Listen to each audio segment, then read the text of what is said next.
Menteri Koordinator Bidang Politik Hukum dan Keamanan Menko Polhukam Mahfud MD menanggapi dengan santai gugatan perdata terhadapnya yang dilayangkan pihak Panji Gumilang ke Pengadilan Negeri Jakarta Pusat. Mahfud mengaku siap tapi tidak memerlukan persiapan. Ia juga mengaku belum membaca dan tidak ingin membaca isi gugatan yang ditujukan kepadanya.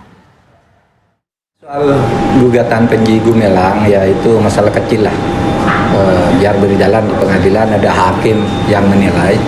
Kalau saya ditanya apakah saya siap untuk menghadapi gugatan itu, saya siap tapi tidak perlu persiapan. Ketemu aja di pengadilan, itu urusan sepele sederhana. Hukum itu ada logikanya dan ada hakimnya. Oleh sebab itu nanti kita ketemu di pengadilan aja. Saya juga belum baca dan tidak ingin baca apa isi gugatannya. Nanti aja kalau sudah kurang 10 menit gitu nanti saya baca. Itu kan urusan enteng aja. Tapi jangan lupa urusan tindak pidana yang digugatkan kepada Pak Panji Gumilang harus diteruskan dan akan kita kawal. Pimpinan Pondok Pesantren Al Zaitun Panji Gumilang kembali membuat gugatan. Kali ini Panji Gumilang menggugat Menteri Koordinator Bidang Politik Hukum dan Keamanan Mahfud MD ke Pengadilan Negeri Jakarta Pusat. Panji meminta ganti rugi pemirsa sebesar 5 triliun rupiah kepada Mahfud MD. Menurut Panji Gumilang, Menteri Mahfud MD ini membuat dan menyebarkan fitnah mengenai dirinya. Apa sebenarnya yang digugat oleh Panji Gumilang terhadap Mahfud MD dan apa pula jawaban dari Menko Polhukam Mahfud MD? Kita akan bahas bersama dengan kuasa hukum Panji Gumilang, yaitu ada Pak Hendra Effendi dan juga ada pakar hukum pidana Profesor Muzakir. Pertama kita ingin ke kuasa hukum Panji Gumilang terlebih dahulu. Pak Hendra, sebetulnya apa sih yang poin per poin digugat oleh Panji Gumilang kepada Pak Mahfud MD? Ya, baik. Ini perlu saya sampaikan kembali yang terbaru ya, atau yang terkini, bahwa berkait dengan gugatan dari klien kami kepada Pak Prof.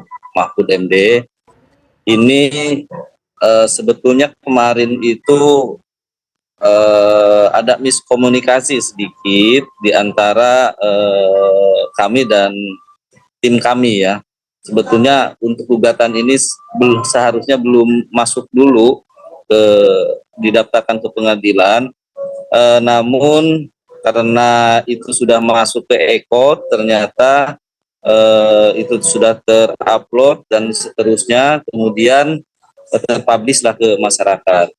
Nah, sebelumnya sebetulnya klien kami sudah menyampaikan bahwa berkait dengan urusan ke Pak Mahfud MD ini kita tunda dulu karena menurut klien kami Profesor Dr. Abdus Salam Rasidi Panji Gumilang MP ini ada hal-hal yang harus dipertimbangkan. Pertama, Pak Mahfud MD ini dinilai oleh klien kami ini kesini sudah baik ya, sudah baik, sudah mulai melihat kepada objektivitas penilaiannya. Statement-statementnya yang disampaikan kepada masyarakat itu sudah bagus ya. Dan selain itu juga kami menyampaikan Pak Mahfud MD ini satu alma mater dengan klien kami ternyata, yaitu sama-sama dari alumni HMI ya, alumni HMI. Tentunya dia menyampaikan jangan sampai antara alumni HMI ini ada hal-hal yang kurang baik ya, dan ini jadi pertimbangan. Selain pertimbangan yang tadi, statement Pak Mahfud MD ini kesini sudah menyampaikan ke masyarakat diantaranya bahwa pesantren Al Zaitun ini sekarang anak-anaknya pinter-pinter, cerdas-cerdas dan berprestasi, sehat-sehat. Itu merupakan satu sinyal buat klien kami adanya objektivitas dari Pak Mahfud MD ya terhadap penilaian kepada pesantren Al Zaitun, khususnya klien kami ini. Kemudian harapan dari klien kami ini karena itu sudah dianggap ada penilaian objektivitas, Pak Mahfud MD menindaklanjuti secara faktual, mungkin melihat datang ke pesantren klien kami ini ya. Karena pada akhirnya disampaikan kepada kami bahwa gugatan yang didaftarkan kemarin itu diminta untuk dicabut dulu tidak dilanjutkan ya.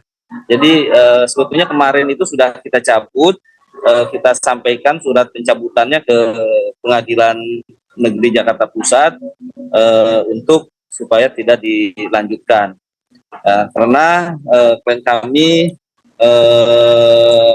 sebetulnya juga sebelumnya itu jangan dulu didaftar sebetulnya, jangan dulu daftarkan dulu.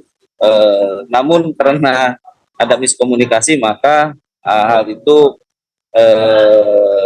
terupload di Ekot, Pak Hendra kemudian Effendi. terdaftar di pengadilan dan sampai keluar adanya jadwal sidang yang hari ini sudah kita terima sebetulnya. Jadi endingnya yang berkait dengan gugatan kita sementara ini tidak dilanjutkan. Namun demikian ada pihak lain yang dipintakan oleh klien kami untuk digugat ya. Dan hari ini sedang proses ya, itu inisialnya RK, inisialnya RK. Ya nanti mungkin karena kami belum selesai dalam proses, belum bisa kami sampaikan secara lugas di sini terkait dengan hal-hal tersebut. Nah, kemudian kembali lagi ke persoalan Pak Mahfud MD, yang menurut kami sebetulnya Pak Mahfud MD ini memang banyak statement-statement yang sangat tidak jelas ya, sangat tidak jelas sekali. Di sisi dalam satu waktu Pak Mahfud MD menyampaikan ini ada kaitannya dengan NII. Kemudian klien kami ini dikait-kaitkan kepada NI. Tapi di sisi lain menyampaikan ini adalah bentukan pemerintah. Sisi lain menyampaikan ini adalah satu hal yang bagus. Jadi ini nggak jelas ini statement beliau ini yang kami nilai beberapa waktu lalu. Kemudian ada persoalan lain dia sampaikan. Oh ini ada persoalan keuangan, ada PPATK, oh ada ini dan itu sebagainya. Sehingga informasi yang diterima oleh masyarakat ini informasi yang nggak jelas gitu. Arahnya kemana Pak Mahfud MD ini maunya apa gitu. Sementara beliau ini adalah tokoh yang hari ini punya jabatan penting di pemerintahan yang dipercaya oleh pemerintah dalam hal ini sebagai menteri ya. Kemudian klien kami ini juga sendiri yang kita ketahui adalah tokoh ya, tokoh ulama, kiai, pimpinan pondok pesantren yang kalibernya internasional, tentunya bukan tokoh kaleng-kaleng ya, yang gampang dan mudah bisa difitnah sedemikian rupa, kemudian digiring dengan opini yang sangat sehat, kemudian dipersekusi, kemudian didiskriminasi, kemudian diarahkan untuk mengambil alihkan aset-asetnya oleh seseorang, oknum seseorang untuk bisa dikuasai, dan nggak semudah itu. Negara ini negara hukum, negara ini negara punya aturan. Jadi janganlah pondok pesantren ini diobok-obok gitu. Janganlah kesewenang-wenangan ini terjadi dalam hal-hal yang sangat tidak penting untuk persoalan pemerintah hari ini. Banyak persoalan pemerintah yang lebih besar di sana yang menuntut pemikiran, ya, menuntut waktu untuk bisa terselesaikan. Maka kami sampaikan, tolonglah Pak Mahfud MD ini coba objektif terhadap apa yang sedang dihadapi di masyarakat ini, khususnya dengan klien kami Pondok Pesantren Al-Zaitun hari Pak ini. Hendra Effendi. Kita lihat kemarin di satu Muharram itu Pak Hendra Effendi. begitu pluralismenya, begitu dinamika Pak Hendra yang Effendi, sangat mendengar suara luar kami di studio, biasa. Bapak. Berbagai tokoh agama, ya. Pak Hendra, tapi kan apa yang dikatakan oleh Menko Polhukam itu berdasarkan penelusuran dari BNPT, penyidikan dari Bareskrim Polri, PPATK juga sedang bekerja, bukan asumsi pribadi. Kenapa dari Anda sempat tercetus bahwa itu adalah fitnah, Pak Hendra Effendi? Jadi gini, persoalan ini tadinya kan hal yang seharusnya tidak terjadi. Masa seorang tokoh ulama, seorang pendidik, seorang pencetus toleransi, pencetus perdamaian, pencetus pluralisme dikriminalisasi sedemikian rupa, digiring, diarahkan kepada satu pelanggaran hukum pidana, kemudian dilaporkan, kemudian diperiksa. Ini kan hal-hal yang luar biasa, aneh sekali di negeri ini. Kemudian digiring kepada hal-hal yang lain. Di sana ada teroris, di sana ada apa. Sisi lain mengatakan di sana ada teroris, tapi yang nyata-nyata ada lembaga sudah ditangkap, ya. Ada lembaga yang ditangkap oknumnya gitu. Kemudian dinyatakan bahwa itu teroris, ya. Tidak disentuh, itu bagaimana keuangannya, apalagi sampai dibekukan. Ini lain dengan hal yang dilakukan kepada klien kami ini, kepada pondok pesantren ini. Luar biasa, persekusinya luar biasa, ya. Persekusinya sangat-sangat luar biasa. Bagaimana hingga rekening yang seharusnya uangnya bisa didiskusikan sedemikian rupa kepada santri, yang santrinya ribuan, atau penghuninya sampai 10.000 yang memerlukan makan dalam sehari itu membutuhkan uang miliaran, dalam sebulan itu puluhan miliar, ya, yang itu uangnya bukan dari pemerintah, itu uangnya dari swasta.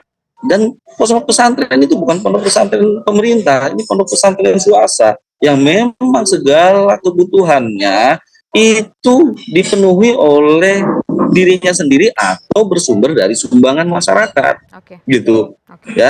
Selain itu tidak ada yang bisa diandalkan.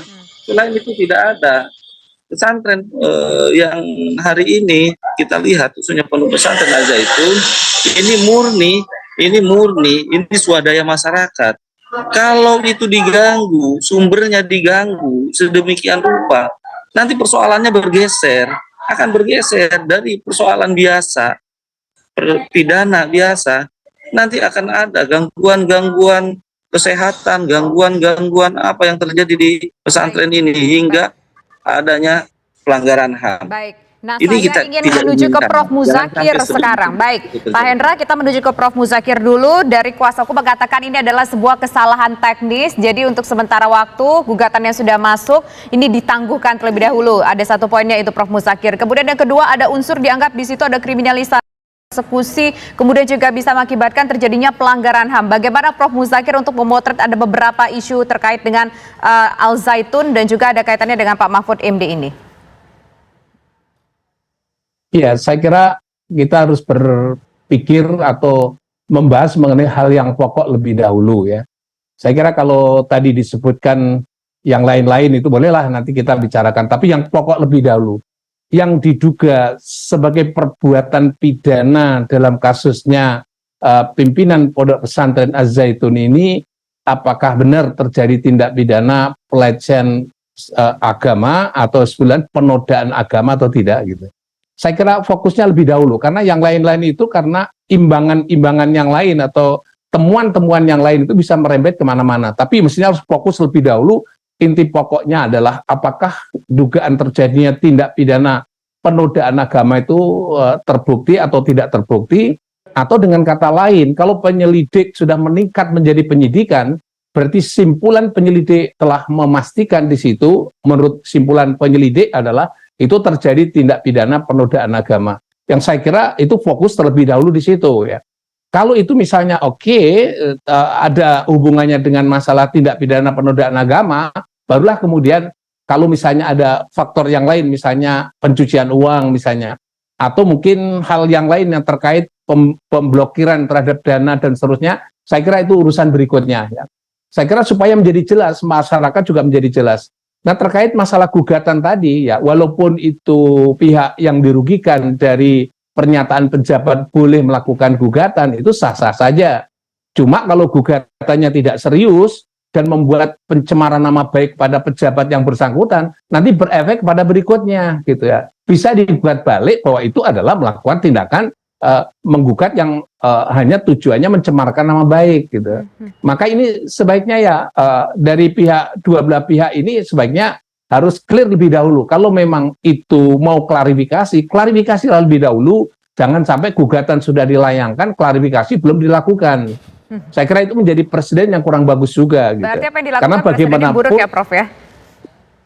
Ya, mestinya harus diklarifikasi lebih dulu, jangan tiba-tiba layangkan gugatan gitu. Kalau dalam bahasa perdata, ya minta klarifikasi dulu, somasi pertama, somasi kedua, somasi ketiga, baru kemudian dia masuk dalam ranah gugatan. Walaupun boleh langsung, tapi nanti akan menimbulkan efek yang lain. Ya, istilah bahasanya kalau tujuannya bukan untuk gugat tapi mencemarkan, bergeser, gugatan bisa bermakna pencemaran gitu. Saya kira itu supaya diklarifikasi lebih clear begitu antara kedua belah pihak. Baik, sesaat lagi kita ke Pak Endra. Kami ingin tahu ini kenapa bisa terjadi miskomunikasi di internal tarik ulur yang tadi memasukkan gugatan, tiba-tiba sekarang ingin mencabut, kok kesannya seperti bermain-main dengan hukum kalau ingin mencari kepastian hukum itu sendiri, Pak Endra. Ditanggapi sesaat lagi hanya di Kabar Petang.